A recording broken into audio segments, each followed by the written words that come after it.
Welcome to today's sit down reading. The station or the channel is Blood Moon Oracle, and my name is Leticia. I hope you guys are well today. So, today we are starting on our next chapter, chapter 8 of the book that we have been reading, Spiritual Hygiene by Iyanla Doesnt, whom I just absolutely love. I have been a student, I'm going to say, of Iyanla. Even before she wrote this book, there's some other books that she wrote that I've read too. And she just makes sense to me. I get her. And I think what she comes to give, we need in this time, in this space. And if I can just speak for myself, I need, right? And so, as I have said many times, that this was something that I've been asking Spirit for, to show me like some ways to, well, first of all, I have been hearing, in my spirit, get your spiritual hygiene together. And I'm like, okay, what does that mean? And I began to look, there's not a lot out there on what that means. Everybody has their own definition of what that means. And the way she goes into detail is just absolutely amazing. And did she answer my question? I'm just, my jaw is consistently on the floor. As I've read through each chapter, I am just enjoying it. And not only is this the answer to my question, this also helps me. As I've told many times too, I am experiencing a different part of my journey, one that was unfamiliar when I started on this path, one that didn't provide a lot of instruction or a lot of company. I'm gonna even say that. I have embarked on this part of my journey really alone for the majority of the time. And so to have Spirit answer my question in such a huge way is big for me. And so I have enjoyed reading this book. It is so profound and it answers questions you didn't even realize you needed the answer to, right? And so I hope you're enjoying it as well. Again, Spiritual Hygiene, it is for my readers who love to read out there. You can pick it up at Barnes and Nobles, and it's about $20 to $30. And this is an investment that you won't regret. I mean, I feel like this is something that not only would be helpful for you, but even those connected to you as well. It definitely is a spiritual investment. And so, other than that, this was also a special week for me. This week was a week that I celebrated my mother, who's no longer with us. And so this was a kind of a sensitive week for me, even though I didn't really get a chance to stop and express it. Like my heart felt it this week. And one of my kids called me, they were like, wait a minute, isn't this week Grandma's birthday? It's like, yes, baby, it sure is. And so this was a very special week for me, a very sacred week for me, because, had my mom not been here, I wouldn't be here. And so that's definitely something I like to stop and acknowledge, a sacred moment. This week was a beautiful week. And it's just a reminder of the importance of stopping to really take note and appreciate what you have, appreciate who you have, because they won't be there always, you won't be there always. And so hopefully those that you have in your life recognize that as well and appreciate you. And so with that being said, we're going to go ahead and jump in to chapter 8. In chapter 8, and we're jumping into unbinding. I guess this is kind of appropriate. Unbinding the bloodline. And this is all about cleansing trauma patterns and ancestral residue, things that we learn, patterns that we learn, habits that we learn, ways that we learn that may not necessarily be healthy. And that's for each of us to determine. This is all about you really finding ways to live the life that you want to live. And so it starts with you understanding what that is. First of all, what type of life do you want to live? And what is the practical path that you can travel so that you can experience that? And then when we look at spiritual hygiene, this is all about cleansing, clean living, inner authority and divine freedom, like understanding the necessity of being aware of what needs to be released. right? What may be no longer useful. Also knowing who you are,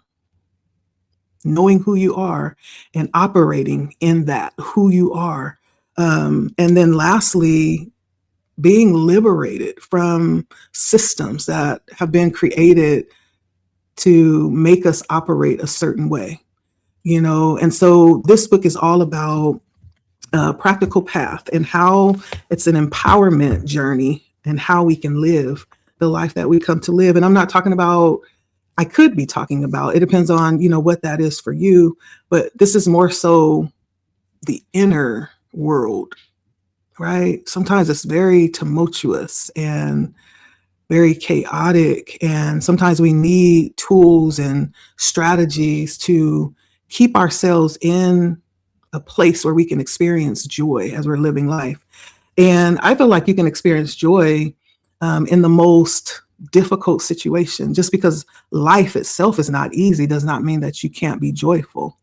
It's just really a matter of you deciding to appreciate where you are and what you have right now. Right now in life, there's lots of things I'm working towards, lots of things that I would like to experience that I'm not yet in a position to experience. However, that does not negate the joy that I can feel right now for the things that I do have that I'm experiencing, right? It's as simple as that. Like, being appreciative and thankful and grateful for what it is right now. Not to say that what you're wanting won't come, but being thankful for what it is right now and finding the joy in the moment right now. And so we're going to start off by lighting a candle. Let me grab it.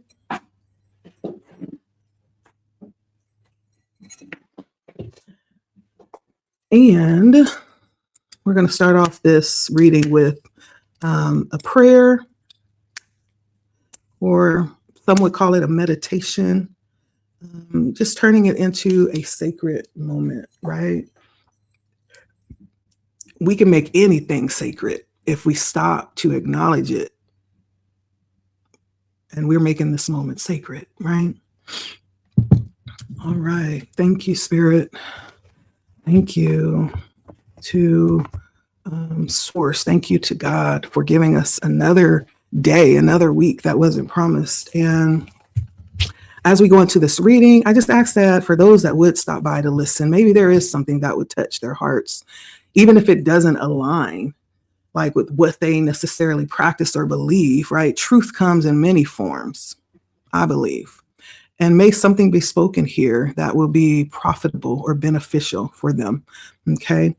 And so the opening prayer or the meditation, and she starts chapter 8 with, precious Lord of the universe, have mercy, Lord. Forgive me, Lord. Restore me, Lord. Your grace is my sufficiency. Have mercy, Lord. Forgive them, Lord. Restore them, Lord. Your grace is their sufficiency. Have mercy, Lord. Forgive us, Lord. Restore us, Lord. Your grace is our sufficiency. I rest in thee. Amen. Ashe, Ao, and so it is. I love that. I think that's very appropriate right now. And so as we go into chapter 8, we talked about chapter 7 last week about the cleaning the environment, the inner environment. And we talked about detoxing the internalized oppression stored in the body, right? Talking about finding ways to release energy that's been built up or that's stuck, that's operating, that needs to be released.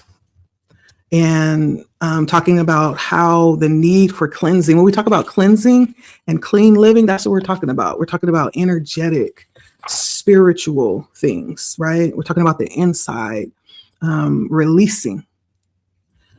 And so that's what we talked about last week, cleansing the inner atmosphere, and then talking about not allowing your voice to be silenced as well, giving yourself permission to speak, giving yourself permission to grieve when necessary, giving yourself permission to speak and accept the truth from your connection with the divine. That's something that no one else can give you, right? There is a truth that we receive from our connection that we don't have to wait for other people to give us. It's truth.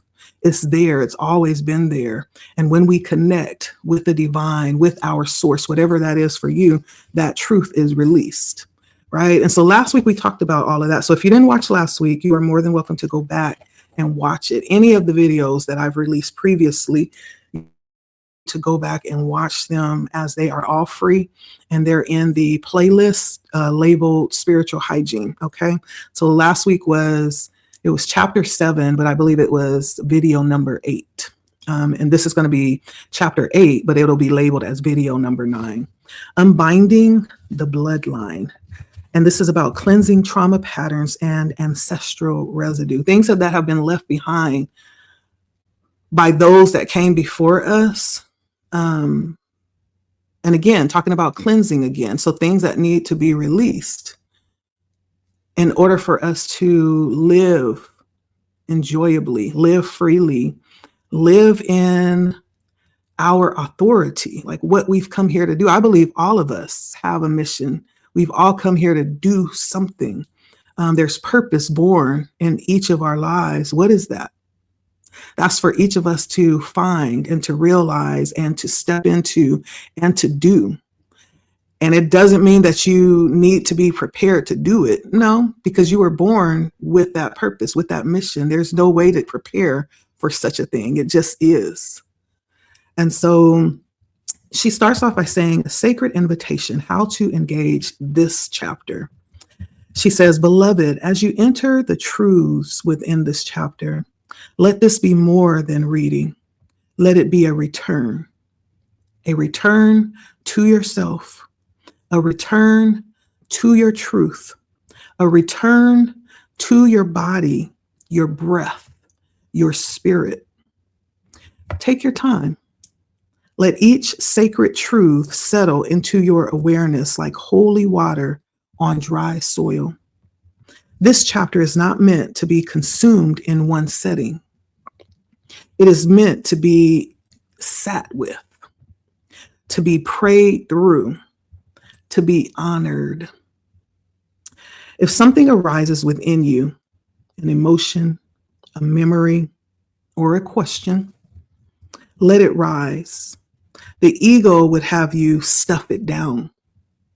The intellectual may motivate you to label what you feel as weakness. The heart is whispering gently, do not skip past it this time.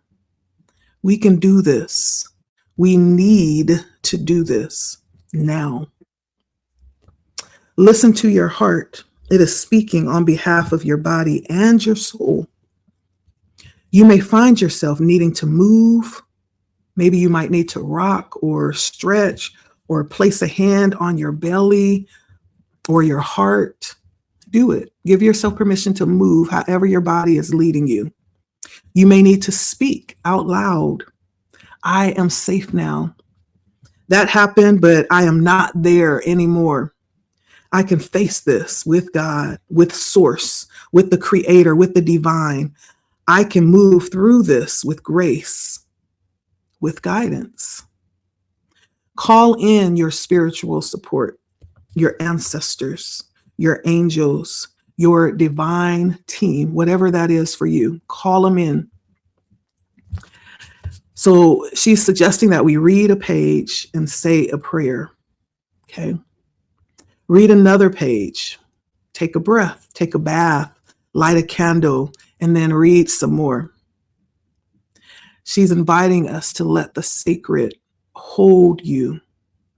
You deserve it. You are finally taking a stand for your value, for your worth, and for your freedom. Anybody else taking a stand right now for what you've worked so hard to bring yourself to? Yeah.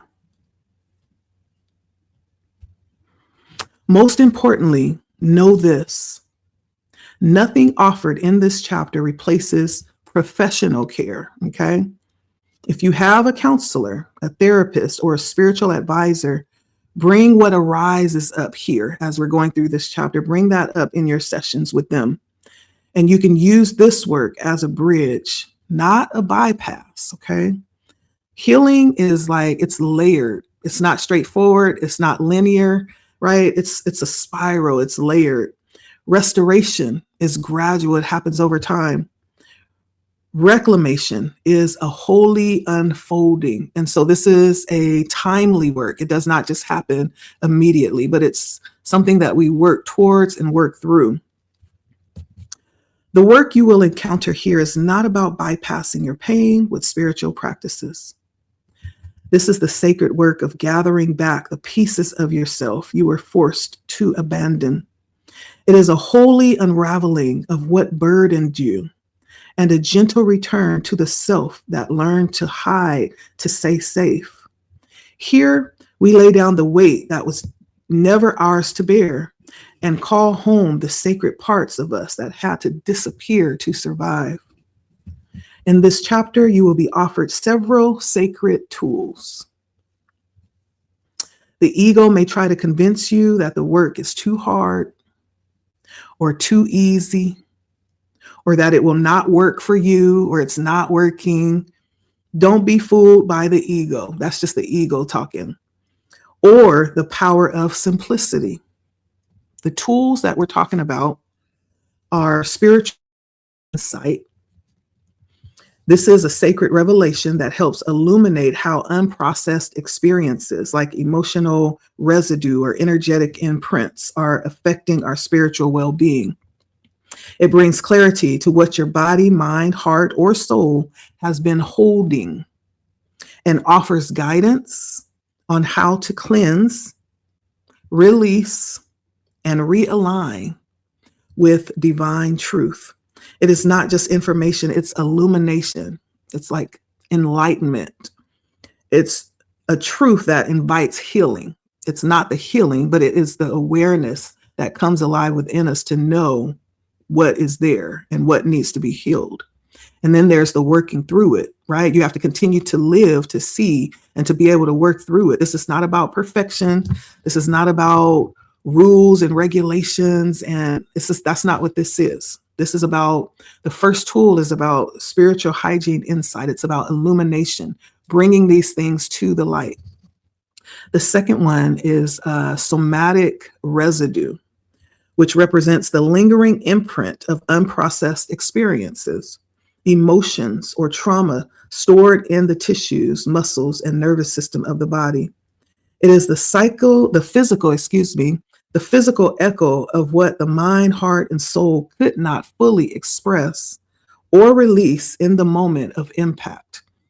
Sometimes there's things that happen that it's too heavy to deal with in the moment, right? It turns into somatic residue. That's what we're talking about. The thing that was just too much to deal with at the time, and it's stored physically, spiritually, energetically, somatic residue. And then we're talking about clearing movement. And this is a sacred, intentional practice that uses breath, posture, gesture, and motion to release stored trauma, tension, and emotional residue from the body. In the context of spiritual hygiene, it helps restore flow, safety, and presence by reconnecting the soul to the body as a temple of truth and healing. It is movement for the purpose of purification. And we talked about this last week about different movements that we could do, like moving the hips. It might have been a couple of weeks ago too. We've been talking about ways to release the trauma, to release the energy, the stuck energy. Sometimes yoga, I think yoga is excellent because yoga is a combination of, it's not necessarily about building, muscle or building your respiratory system. Like, it's not a high energy activity. Yoga focuses on the breath flow and the energy flow and pressure points in the body, which is just as important as those other things. Nothing's wrong with building muscle and, building up your stamina and your respiratory system. Those things are great too.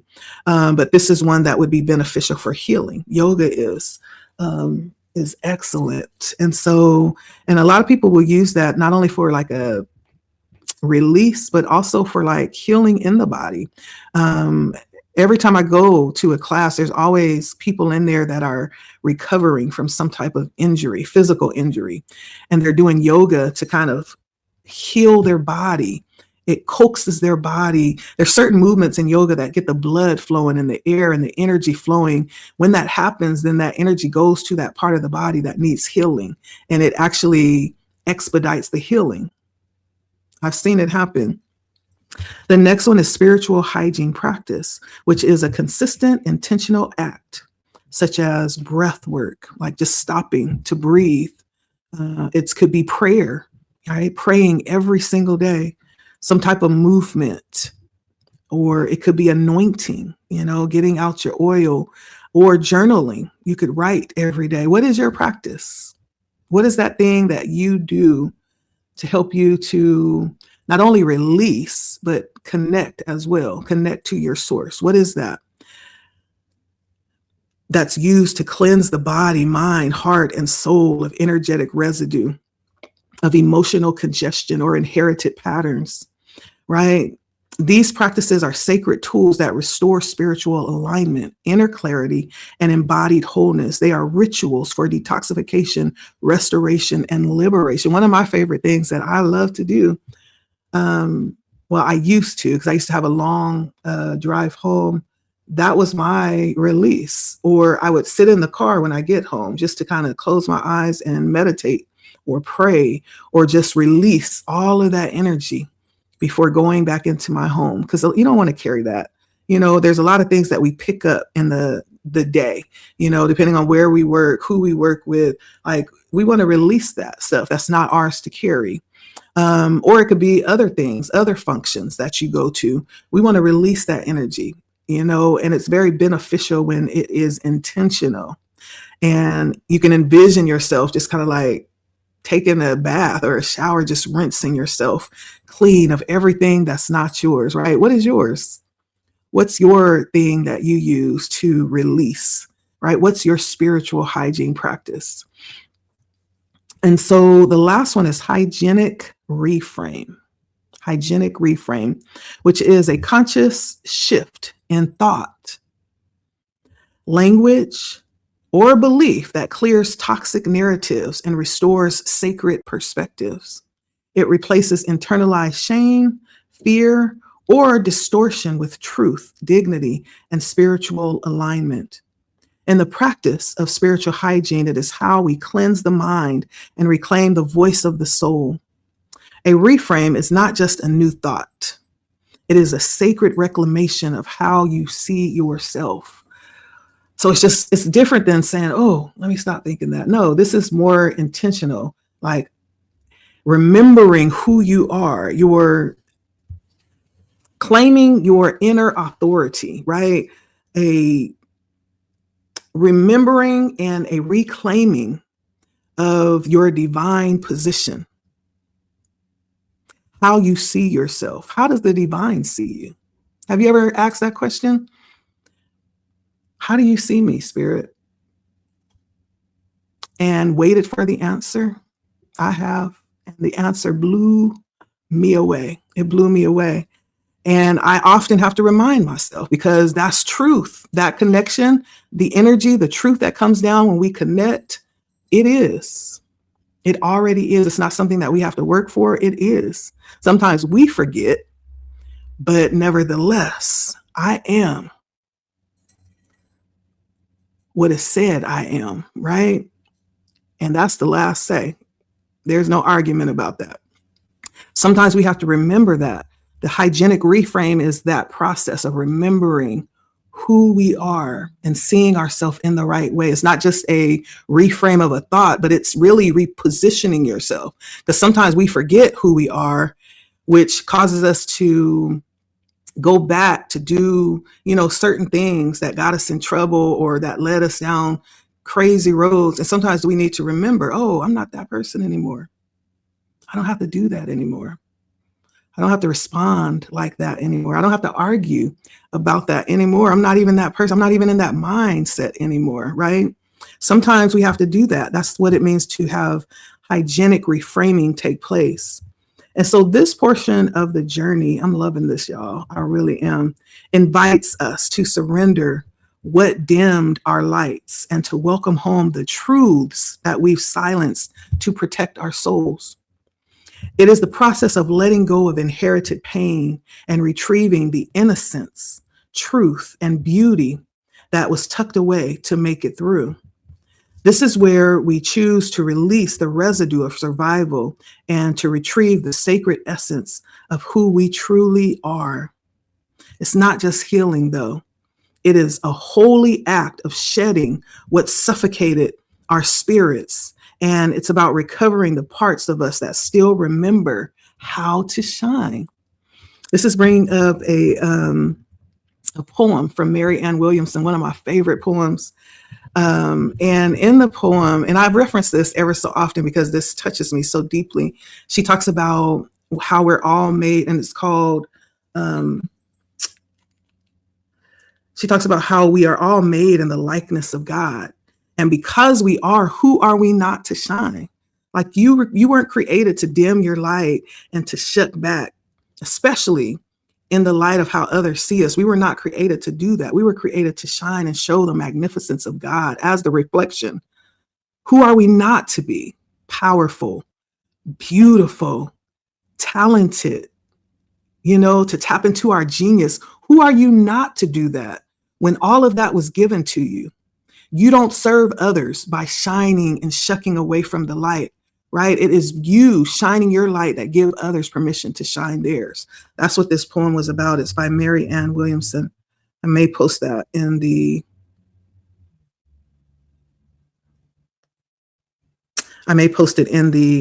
comments section. This is one of my favorite poems. It's so beautiful. And we are reminded of this so often. Who are you not to shine? Our Deepest Fear. That's the name of the poem. Our Deepest Fear by Mary Ann Williamson. I may put it here in this little section here.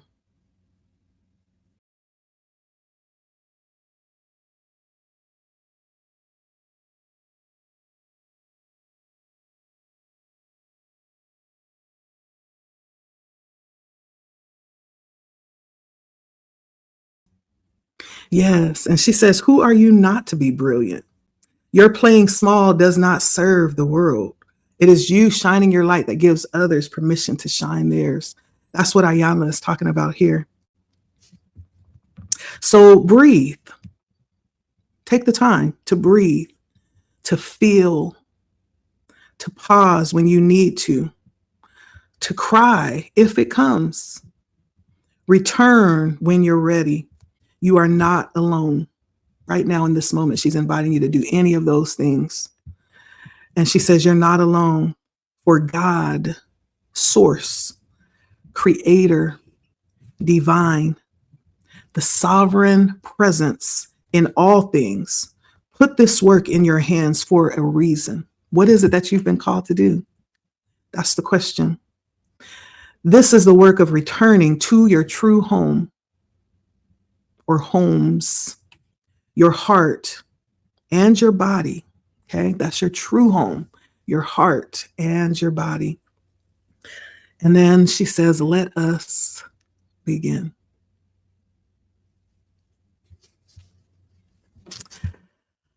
So we will take some breaks. She said we're going to need some breaks in this chapter. Everyday trauma and the call to cleanse. Okay. There are things that we do every day with no awareness of the impact they have on our body, our mind, our heart, or our soul. There are things we have endured, accommodated, and tolerated for so long that we no longer question them. They just become normal routine. It just is, right? They have become woven into our routines, our relationships, and our responses. Some of these experiences never had a name. They were never acknowledged, never questioned. They were inherited, accepted, or passed off as normal. But normal, right? Normal is not the same as healthy. Those are two different things. Common is not the same as harmless. While society may not recognize them, while our families may have normalized them, the soul does not forget. They are betrayals that we minimized.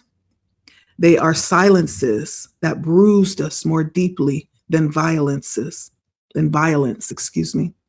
They are glances, gestures, rejections, assumptions, and expectations that did not register on the emotional Richter scale, but shook the foundations of our safety, our value, our worthiness, and our trust.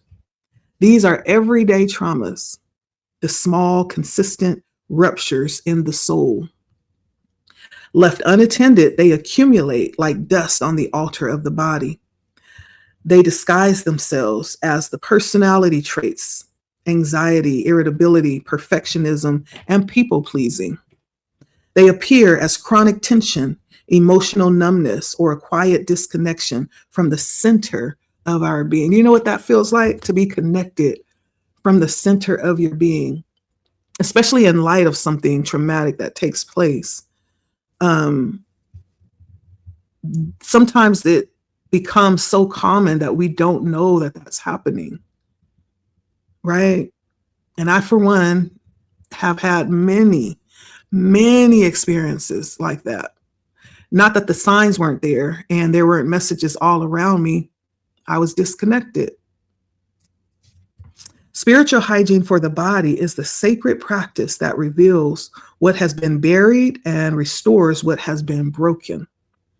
It is not merely a new age woo-woo type of healing modality. It is how we cleanse the residue of our chaotic human experiences. It is how we reclaim the parts of ourselves taken by force or left behind in places of silence, confusion, and survival. In this chapter, we will name what was once unnamed. We will acknowledge what once had no space to be acknowledged. We will begin the process of gentle, holy release through spiritual practices that cleanse not only the body, but also imprints left on the mind, that the wounds of the heart, the residue in the body, and the echoes in the soul. This is the sacred truth. You do not have to justify your pain to heal it. You do not need to call it trauma for it to be cleansed. What your soul remembers, your healing must honor. Okay. Again, talking about this is not really about a certain regimen, a routine, a certain practice. Like, this is much deeper than that. It really is personal. And I feel like there's not one way, because we are all such individualized, unique creatures. Our experiences are so different. How could there be one, certain way to do it? That's impossible. And so this is really about releasing, the idea around there being a certain path to what we're talking about, cleansing. It could look different, right? You could have somebody that uses such a weird way to cleanse, but if it gets the job done, by all means, right? Do it. If it makes you healthier, do it. You don't have to justify it. Sometimes it helps to release and to name it, but we don't have to justify it. To justify something, that means to make it right. There's a difference. Just because you acknowledge that there is pain, that doesn't mean you're responsible to make it right. Just because you acknowledge that there is something that needs, to be, it needs to be acknowledged. I was going to say aware. There's something we need to be aware of, or there's something that needs to be acknowledged. That doesn't mean we have to justify it being done or happening or it existing. No, that's not necessary. We just have to honor it. Okay. And that's what she does here throughout this whole book. She honors, she's not justifying it. When she talked about how she failed as a mother, she talked about all these different personalities that she had. And she just was not at the maturity where she was able to truly care for her kids like she should have. She talks about all of that. She's not justifying it. She's just naming it, right? She's acknowledging it. She's aware of it. She's honoring it. And so sometimes that's what we're called to do, not necessarily to make it right, but be aware of it. What is it, right? Allow yourself to be enlightened. That's the first step, is to be aware. The next part says, sacred scars the body carries. Your wounds are a testimony to the strength and courage of your spirit. They are badges of power. I'm going to read that again. Your wounds are a testimony to the strength and courage of your spirit. They are badges of power. How I interpret that, that's just one sentence in italics. And she's saying, the way that I'm interpreting that, the fact that you have experienced, you've lived, you've dared to love or to trust or to connect, has indeed produced disappointments, has indeed produced pain, wounds, scars, right? It has. The fact that you have lived and allowed yourself to live, but that is also the proof that you lived. And it is testimony of your strength and your courage in your spirit. That's what that is. So if you have any wounds that you have received, that just means that you've lived. You've allowed yourself to live and experience life. These are badges of power. And when she says that, badges of power, right? When you get a badge, that means that you've experienced something, you've mastered something, you have allowed yourself to go through the training and to go through the motion of that and receive everything that's available in that experience. A badge proves that you have experience. She says these wounds are badges of power. The fact that you survived it, the fact that you were strong enough to endure it, the fact that you are courageous enough to come out on the other end, still standing. That's your power. That's your power. These are sacred scars the body carries. That's where the power lies. So she goes into something, and I know this is it's going to hit a lot of people. She goes into something that is definitely something we need to talk about, because I think it goes deeper than we realize. Spanking as trauma. How many people got spanked? Talking about beat. Listen, baby got beat. Talking about head between the washer and the wall, right? And I spanked my children up to a certain point till they got too big to be spanked. It's like, okay, comes a certain point where the spanking turns into abuse. Like, once they're so big, you're no longer spanking them. You have to literally fight them, And so, but I did spank, because that's how I was raised. Again, talking about the passed on generational patterns that we just carry forward. I never stopped to really analyze that, what that means, what that souls into my children when I spank them. And there might be controversy around that. It's not so much about whether it's right or wrong. We're still talking about passing on and acknowledging the unbinding of the bloodline while we're cleansing trauma patterns and ancestral residue, right? It's giving ourselves permission to look at these things and not just accept them without actually analyzing what it is that we are accepting and taking on as ours. Just because it was passed down, again, does not mean that it's right. Okay. Spanking as trauma. Let's talk about it. Trauma is not only the unspeakable, but it also often the unsaid, the normalized, the minimized, the passed down. There are stories written into the body that never made it into family conversations. And yet they live in the curvature of your spine, in the way your shoulders tighten when someone raises their voice, and how your breath shortens when you're told to just get over it. So many of us were told, I did it because I love you, while being hit. The inner child receiving another message entirely. Love hurts. My body is not mine. Pain is how I learn. Obedience keeps me safe, right? Spanking teaches the body to flinch, to brace, to prepare for violation under the guise of correction in the name of love. Spanking, though normalized, imprints fear into the nervous system and pollutes the energy field with confusion between love and control.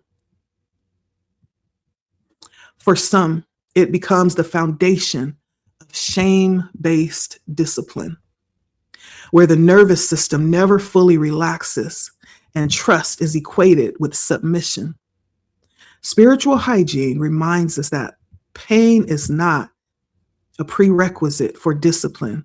Pain is not purification, and love never, never violates the body. I have to just let that sit there for a second.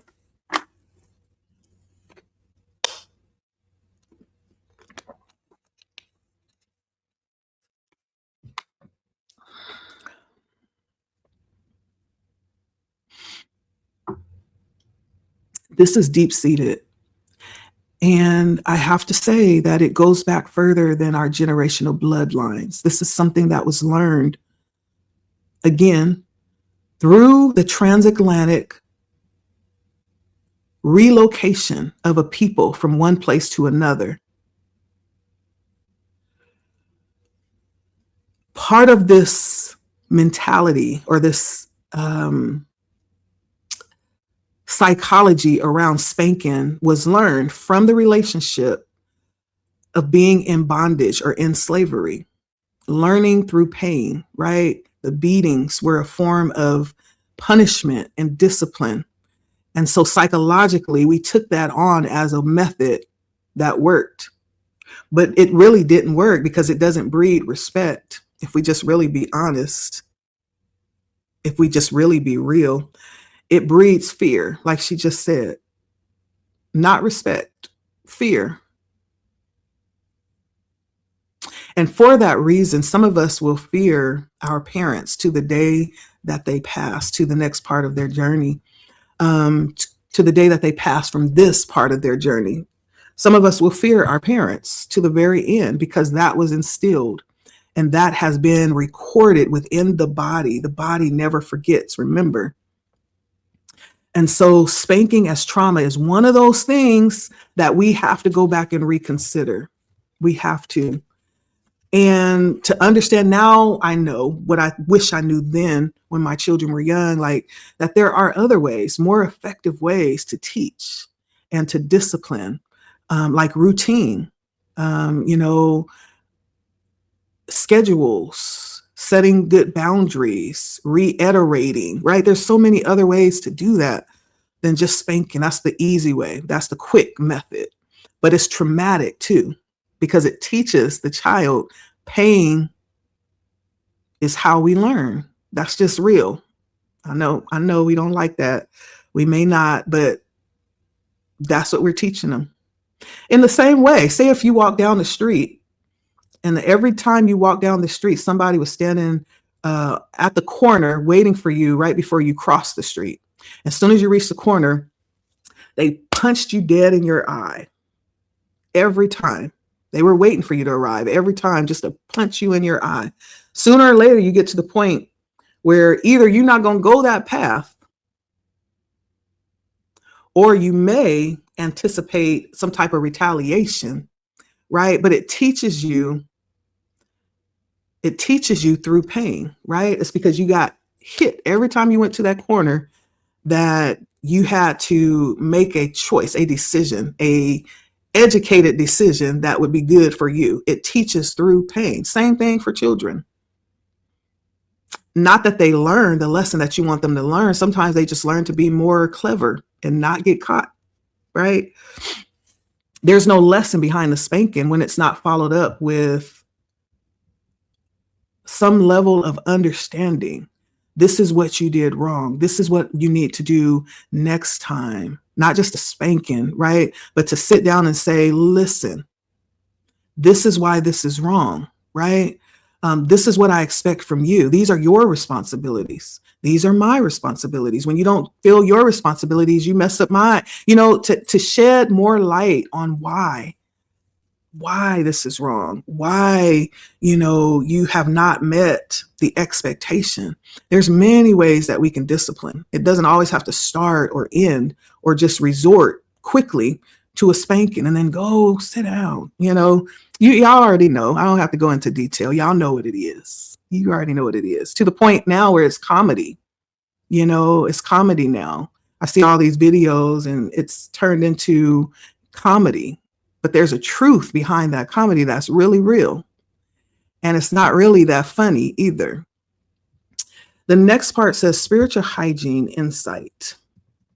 Spiritual hygiene teaches that love does not violate the body. Spanking leaves an energetic imprint of fear and confusion. Spiritual hygiene restores boundaries and safety with self-touch and breath. And so spiritual hygiene insights brings in like another type of understanding around that, what's happening when we spank. It's almost like sometimes it sets the one that's being spanked up for other type of traumatic experiences, right? It's almost like disempowering to a certain level. Okay. When we were talking about the spiritual insight, right? We were talking about that sacred revelation that illuminates how unprocessed experiences, emotional residue, or energetic imprints are affecting the spiritual well-being. It's about the clarity that's being brought to our bodies, minds, hearts, and souls that we've been holding on to. It's about the guidance being offered on how to cleanse, release, and realign with divine touch. Not just information, but illumination. It's a truth that invites healing. So when we talk about the spiritual hygiene insight around spanking as trauma, it teaches that love does not violate the body. It does not. And the fact that spanking absolutely does leave an energetic imprint. Sometimes it's of fear, sometimes it's of confusion. But spiritual hygiene restores the boundaries and safety with self-touch and breath. Now, when we look at the somatic residue, again, the somatic residue was about the lingering imprint of unprocessed experiences, emotions, or trauma stored in the tissues, the muscles, and the nervous system of the body. It's the physical echo of what the mind, heart, and soul could not fully process in the moment, right? And that's probably true for most kids. Like, they're not able to process what's happening. So those instances actually end up being stored into the body as imprints, energetic imprints. And when it comes to spanking as trauma, somatic residue shows how the lingering imprint of unprocessed experiences, emotions, or traumas stored in the tissues, muscles, and nervous system of the body. It is physical echo, what I just said. It is the physical echo of the mind, what the mind, heart, or the soul could not fully express or release in the moment of impact. And so what spanking does is it contributes to things like tight glutes or pelvic clenching, right? Constant muscle tissue tension, in the lower back, hypervigilance or startle response to sudden sounds, deep unconscious distrust of authority figures, okay? These are some of the things that are energetically imprint into the body as a result of spanking. When we're taught that pain is the way that we learn, and that's, it and that's all. Now, there are certain clearing movements that we can do. We can do grounding movements on the floor while we're lying on our bellies, belly down, and feeling supported by the earth, right? And it's very helpful to go out into nature and, sit on the grass or allow yourself to walk barefooted. But lying belly down provides a very supported connection to earth. Another one is the rocking motion with breath to restore safety and self-soothing. And I'm not just talking to those that have kids, but I'm talking to you too. Because all of us who were raised up under that, we have experienced this. And we absolutely have energetic imprints that still lie in our bodies actively. We may not even be aware of it, why we do certain things, but that's where that's from. But these are, if you are aware of it, maybe you are, maybe you're not, but you just want to release if there is something there. These are ways that we can do that. Rocking motions with breath to restore safety and soothing. Some of us do that automatically. I do. I love to do that. That rocking motion, very soothing. I love to go on cruises too. That rocking sensation of the boat is it's soothing for me. I just love it. Gentle touch and affirming statements like, I am safe in my body. No one can harm me here. Like affirmations to tell ourselves, to remind ourselves that we're safe when those traumatic responses arise unawarely, repatterning through self-holding, hugging the inner child and tapping the sternum softly. And so patterns of holding ourselves, tapping the sternum. We can actually do there's tap therapy. There's lots of ways that we can repattern through methoding. Okay. But those were just a few clearing motions. If you feel like you are, experiencing some of these things, or maybe your kids are, these are ways that we can also help them to unpack. Okay. It's never too late. Spiritual hygiene practices. Cleansing this imprint requires clearing the shame and guilt embedded in the body's cellular memory. So this goes all the way down. This is not just surface level stuff. We're talking about stuff that has been embedded in the cellular structure, the cellular memory. Okay.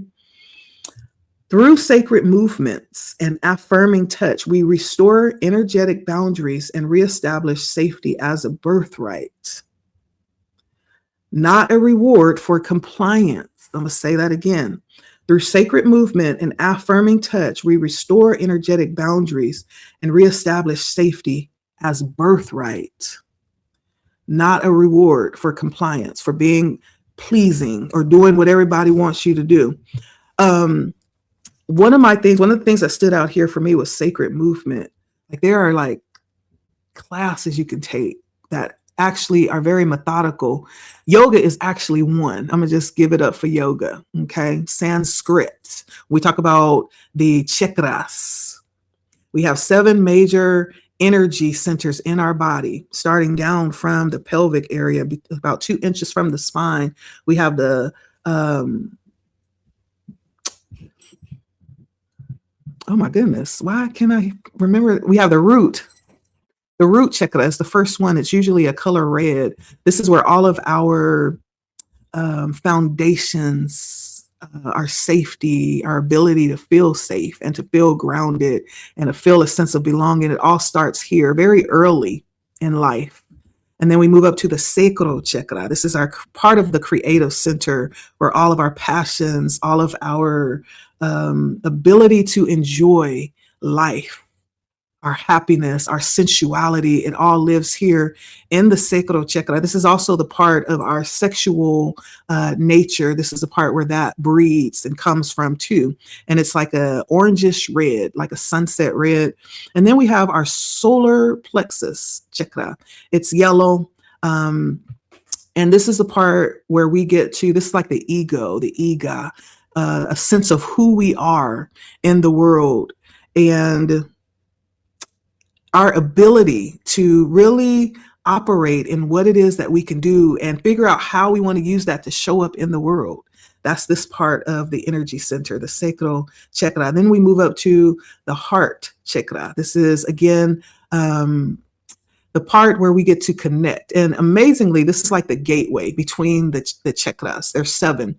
There's 3 in the lower, and then there's 3 in the upper. I like to call the heart like the gateway, because it rises when we talk about our kundalini, our energy of liberation, right? That's how I like to see it. It rises from the root all the way up to be released, but it has to pass through the gateway. It has to pass through the heart. And I think that's really important because the heart really is the connection between the two.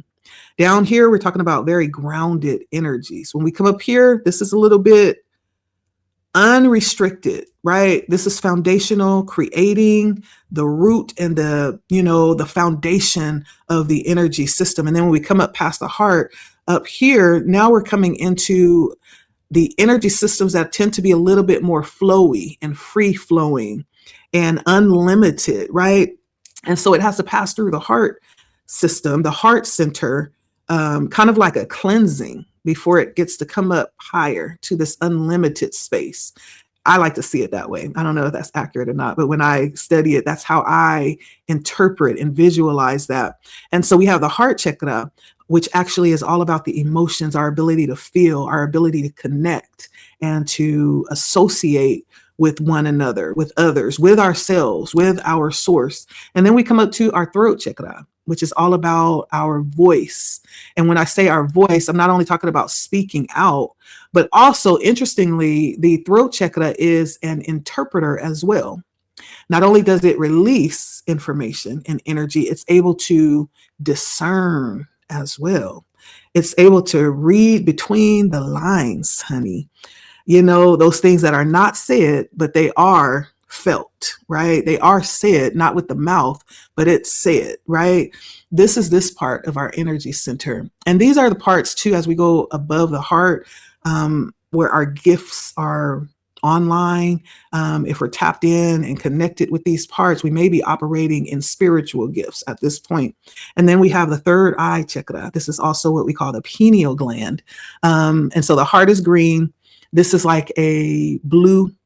And then this is like I would say maybe like a reddish purple.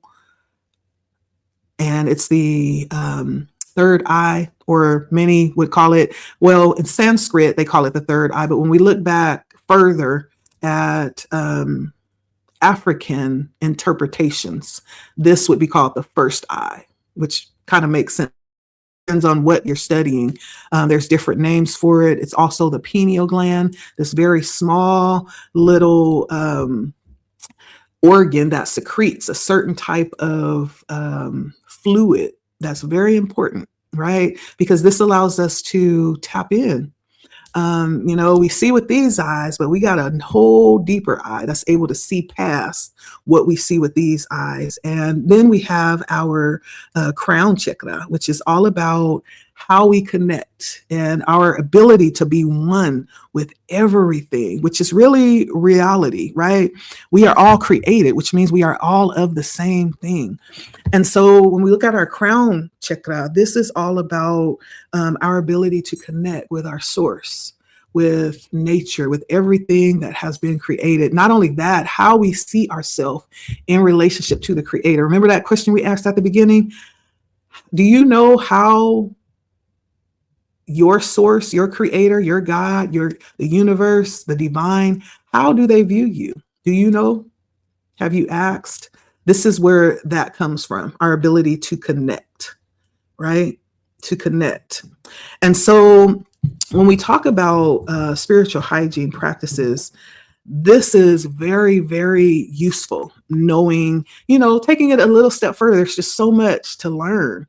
And if we don't give ourselves permission to step beyond the patterns and, these things that have been set up for us to operate in, that may sometimes give partial, but it's not giving everything. We have to give ourselves permission to be open to truth, right? Doesn't mean we always have to align with it or agree with it, but having the ability to be open to know and to receive is great benefit, right? And so when we talk about movement and we're talking about yoga, right, we're talking about operating and being aware and working with these energy centers. And the beautiful thing about yoga is it really does focus in on the breath, releasing through the breath. It focuses on opening up certain parts of the energy systems that may be blocked or may even be overactive, but it talks about bringing balance back into the body. And then one of the beautiful things that I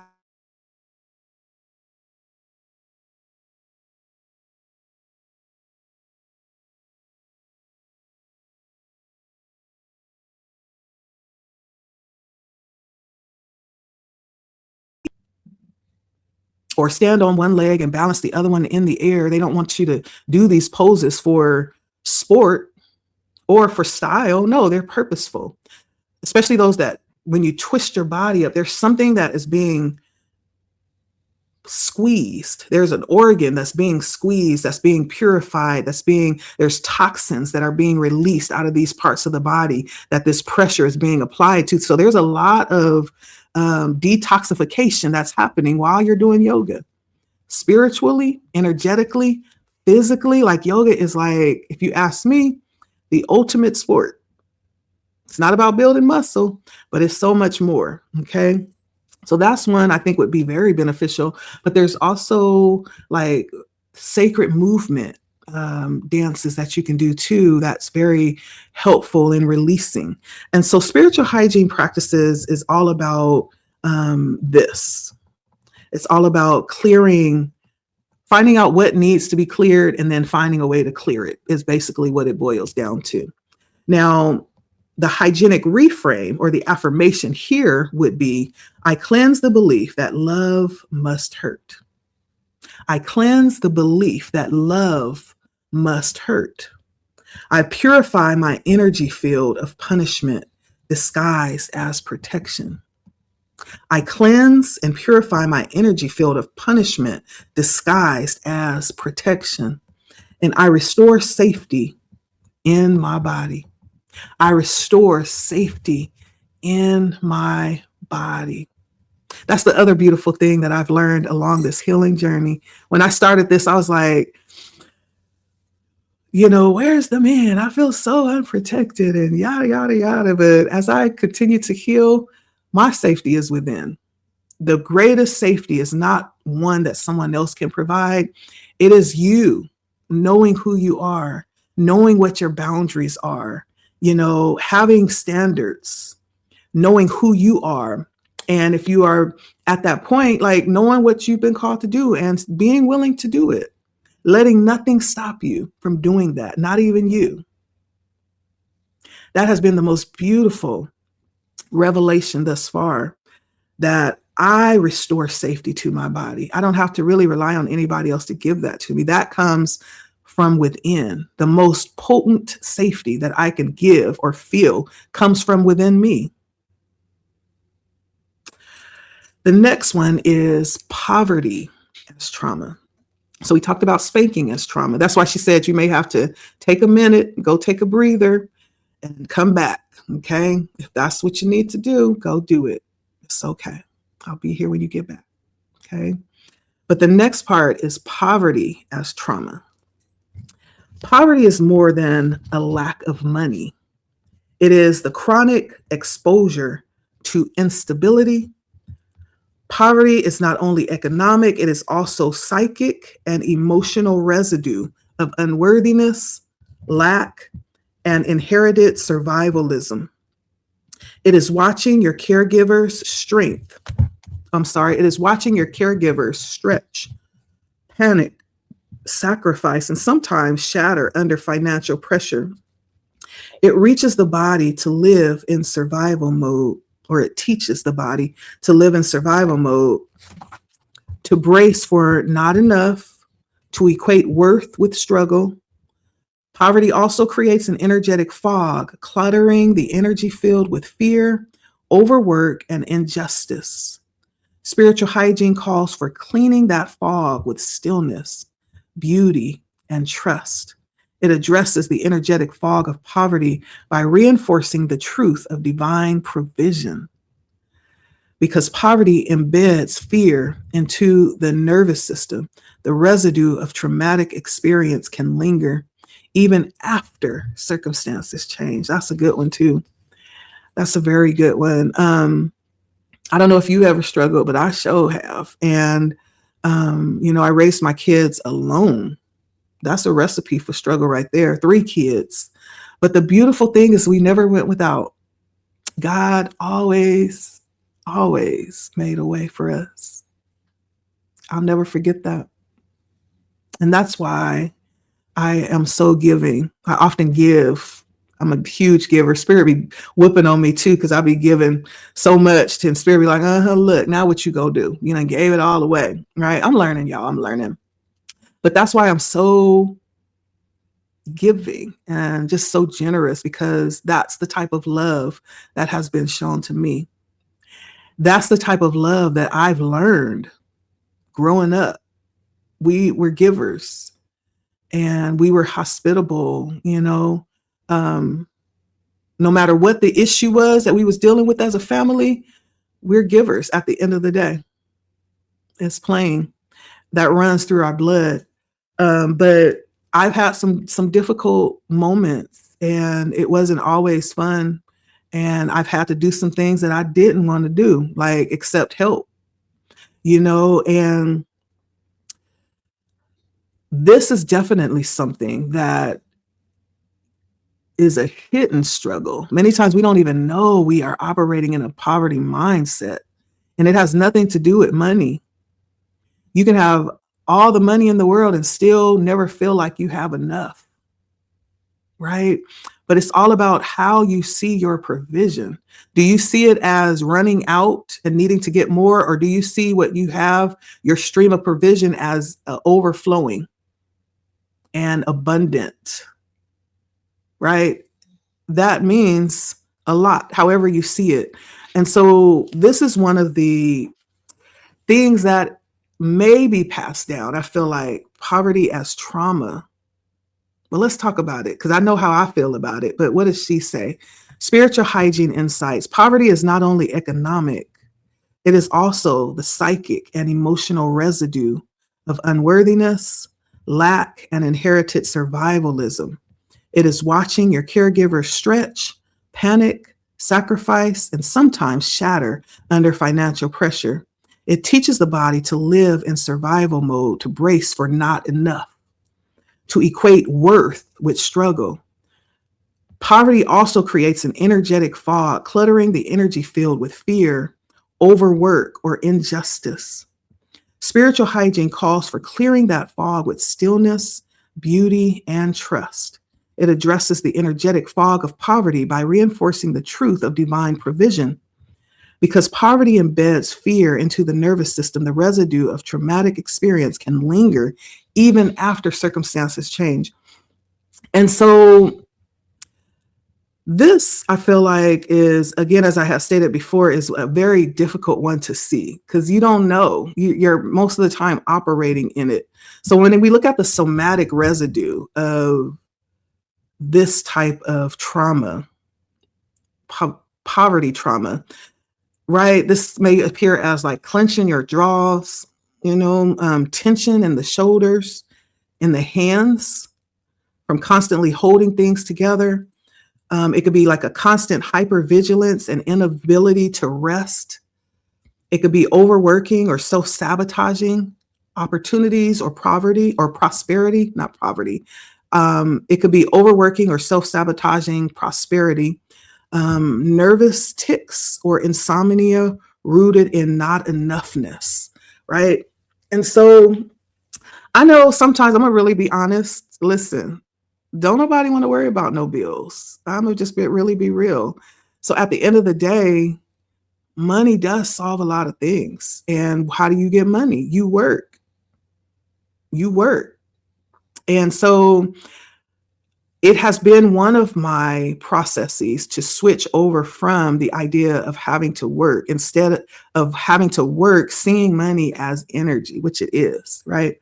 And treating it that way as well. Treating money as energy. Give me 1 second, because it's getting hot in here.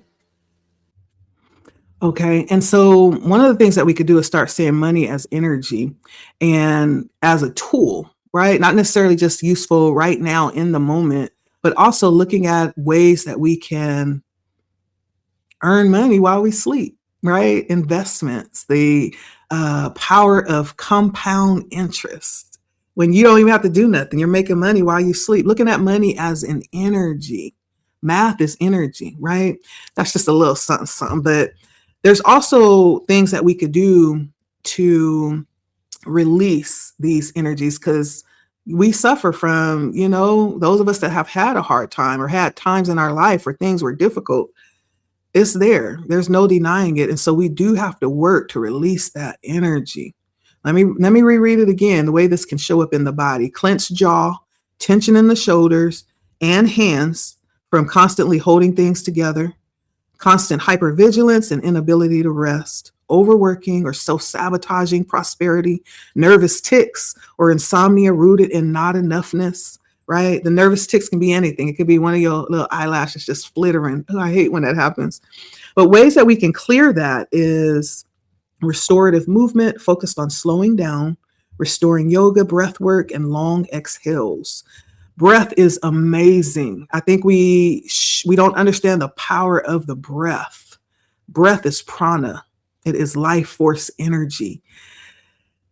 And to take time to stop and breathe deeply is so restorative. It's so powerful.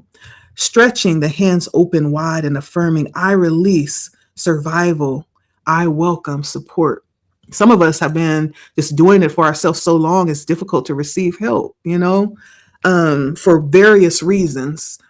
Gentle walking in nature to reestablish felt sense of abundance and provision. That's my favorite, gentle walks in nature. Belly laughter as a form of energetic wealth and emotional breath release. How many of y'all allow yourself to have experiences where you just release the most outrageous laughing? That is a recipe for abundance. If you want to release tension, allow yourself to laugh from your belly, from deep in your belly, the type of laugh that will have you rolling on the floor type of laugh. Daily affirmations spoken aloud, like there is more than enough. I am more than enough. I am safe to receive. I am not in danger anymore. Open your palms, stretching, reclining breath work, slow walking in nature again. And then another affirmation, I release struggle. I welcome divine ease, right? Wealth, money, provision comes to me easily. I don't have to work for it. It just comes to me, right? I practice all of these things, especially these affirmations. It just trains the mind to rethink, right? And to see ourselves in a different position as it pertains to money. We are not chasing after money. Money is chasing after us, right? So the spiritual hygiene practice is stillness, softness, and restorative movement act as a counterforce to hustle.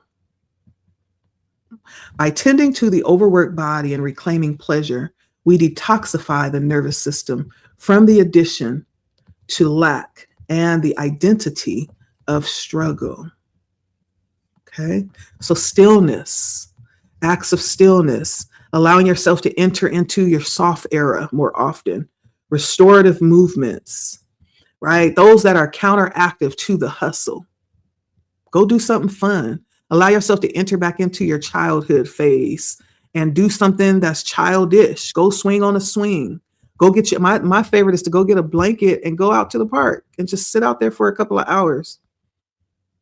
What you got to do? That's so important. More important than your mental health. Nothing. Hygienic reframe, affirmation. I cleanse the addition to struggle. I honor my energy as sacred wealth. I live from divine abundance. Because the real wealth is energy. It's not even the money. Money is energy too. When we really see things from a higher perspective, we realize that food is energy. When you're putting that stuff in your body, as this is going down my throat, it's energy. It's 2 parts hydrogen and 1 part oxygen flowing down my throat.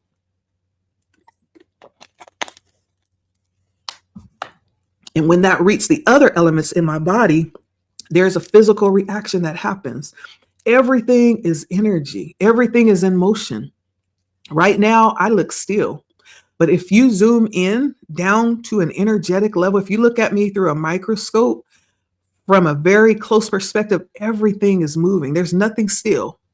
Not my hair, not my skin, not my eyes, nothing. Everything is moving energetically. I am energy. We're all energy. When we look at it from the perspective of like a matrix, right? You know how sometimes in the matrix they were showing it from the matrix perspective, which is an energetic perspective. The matrix was a system in operation. It was energy interacting. That's why that's all you would see was just numbers falling on the screen. Even Neo got to the point where his consciousness was raised so high within the matrix, he no longer saw the illusion of the matrix. He saw the energy in motion, not the illusion. He saw what was really in motion. This is the illusion, but there's something deeper that's in motion, that's active, that's energetic, right? And so to allow yourself to get still enough, soft enough to restore movement as an act of counter force to the hustle, right? By tending to overwork body and reclaiming pleasure, we detoxify the nervous system from the addition to lack and the identity of struggle. That's why it's so beautiful when you take time to go take care of yourself. Like self-care is huge because that's letting you know how much you value yourself. Hunger as trauma. Okay, that was poverty as trauma. And these are things that are handed down. Like nobody asks when they're born, I want to be born in poverty. Don't nobody ask that.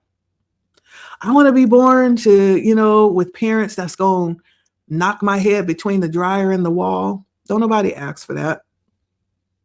I want to be born in a world of 3rd degree hunger, 5th degree hunger, where we can't even have a decent meal and half the population is infected with diseases. Nobody asks for that. Hunger as a trauma.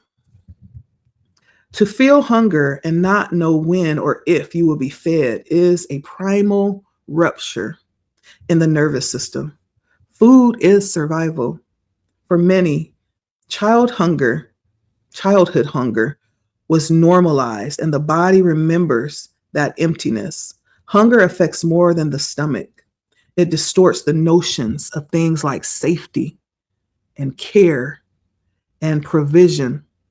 Spiritual hygiene for the body invites us to honor nourishment as a spiritual principle.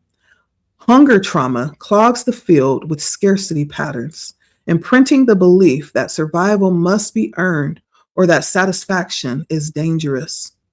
This trauma can lead to hoarding food, binging, or disassociating from hunger cues altogether. So the spiritual hygiene insight here is scarcity imprints survival panic into the body. Hunger trauma teaches the body to distrust satisfaction. Spiritual hygiene invites nourishment as a ritual of restoration. The somatic residue could show up as a tight belly or shallow breathing in the solar plexus, right? That's the 3rd energy center up from the root.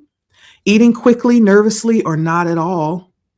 Blood sugar instability, adrenal fatigue, overproduction of cortisol, that stress hormone from childhood food scarcity. Wow. The clearing movements, rhythm, rubbing of the belly with loving words, you are nourished now. Slow, mindful movements before eating, swaying or pacing, placing your feet on the ground to create safety. I'm going to read that again. Slow, mindful movement before eating. Example, swaying or placing feet on the ground to create safety. Walking meditations that restore connection to rhythm, abundance, and the environment.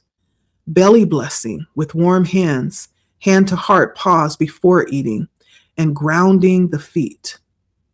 Movement with affirmations like, I am fed, I am sustained, I am provided for now, right?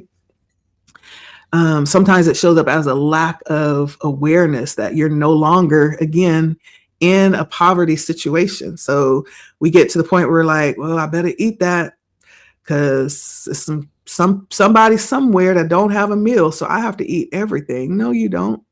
You don't have to eat everything on your plate. That's a whole nother can of worms. I'm not going to go there. But sometimes that's what leads to the idea of having this trauma response to hunger, or being in a position where we end up like really unhealthy because there's something operating in the background causing us to not make the best choices, right? And so this is another one that we can definitely be aware of. Spiritual hygiene practice, movement before eating becomes a cleansing act that resets the nervous system to receive with trust. Through breath, blessing, and belly touch, the field is cleared of the energy of scarcity, even ancestral scarcity, and restored to flow. And it becomes tricky because we live in a society that everything is so immediate. Like we don't really have to wait for anything. We don't have to cook if we don't want to. We can go even to get healthy food, right? But there's something to be said about a home cooked meal. I can't lie. There's just something to be said about when you go in and make it versus going to buy it. There's a different kind of love that's in that. Everything is energetic, remember. And so when you have somebody that has slaved over a stove and put their heart into something, that's a different kind of meal. That's a different kind of energy, right? That's a different kind of nourishment because everything is energetic. But we live in a society where everything is immediate. Sometimes that can be of a disservice, especially when we struggle in this way with hunger as trauma. Have that experience too. Like we have not always had, right? I didn't come from a home that always had. Like we've had some times, I've had moments where we had more than enough, but moments where we also didn't have enough. I've had a plethora of different experiences. And so it just so happens for me, in the times where it was more than enough, there wasn't boundaries put on eating. And so my grandmother used to make like tables of food all by herself. I still wonder how she did that. She was such an amazing woman. And she would make tables. She would go in there early in the morning before the sun came up, and we would end up with just a table. And she had the big, long table, the 8 chairs, but she would just have everything that your heart could desire. Soul food buffet. But it wasn't always healthy, though. That's the thing about it. It tasted good, but it wasn't always healthy because now we end up later on in life, we've become accustomed to this way of living that no longer serves this old body. This old body can no longer take all that, right? And it becomes an issue because now you're talking about doing something for more than 40 plus years. Now all of a sudden you expect me to change it? What are you talking about? This has always been good, right? But it turns out it may not have been so good. And so we run into like all these different things that we may need to go in and cleanse or change or rethink. So when we go back to look at all those foods that were set out, that delicious foods, right? What was it doing to our body? Was that healthy? Yes, it tasted good, but was it healthy is the question. I'm so thankful, but we have to be real and kind of take a look at the trauma that we're experiencing right now. And so this is part of that, taking a look at the food as energy. Okay. And so the hygienic reframe affirmation is I cleanse the fear of not enough. I sanctify nourishment. I receive fully what I once feared to ask for. I am fed. I am nourished. I receive now. I sanctify nourishment. I receive fully what I have feared. I am full. I'm going to add that. And so to look at our food as a form of divine provision, like the fact that we are still here, no matter how hungry we've been, we haven't starved, to unlife. We're still here. And to look at food in a more sacred way, to be more connected with the food too. Bless the food, right? Maybe more connected with our bodies. As she was saying, maybe go out for a walk before we eat or touch your stomach and talk to your body, right? Grow closer to your body. Grow a sacred relationship with your body. I think that affects how the body responds too. Then we go to the next one, neglect as trauma. So we have spankings as trauma, poverty as trauma, hunger as trauma, neglect as trauma is the next one. Neglect is the trauma of absence. It is the ache of what never came, the touch that didn't soothe, the words that were spoken, the protection that never arrived. Neglect teaches a child that their needs are too much or that they are not worth meeting. Unlike loud, visible traumas, neglect often hides in the shadows. It becomes the trauma of invisibility. Neglect is not always an act of cruelty. Often it comes from caregivers who are overwhelmed, therefore emotionally unavailable or spiritually disconnected. The body of the neglected child does not recognize or understand the nuances of the experience.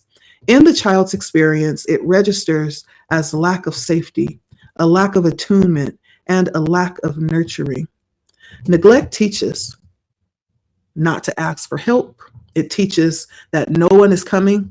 It teaches that you or your feelings are too much. And it teaches that being alone is safer than being disappointed again.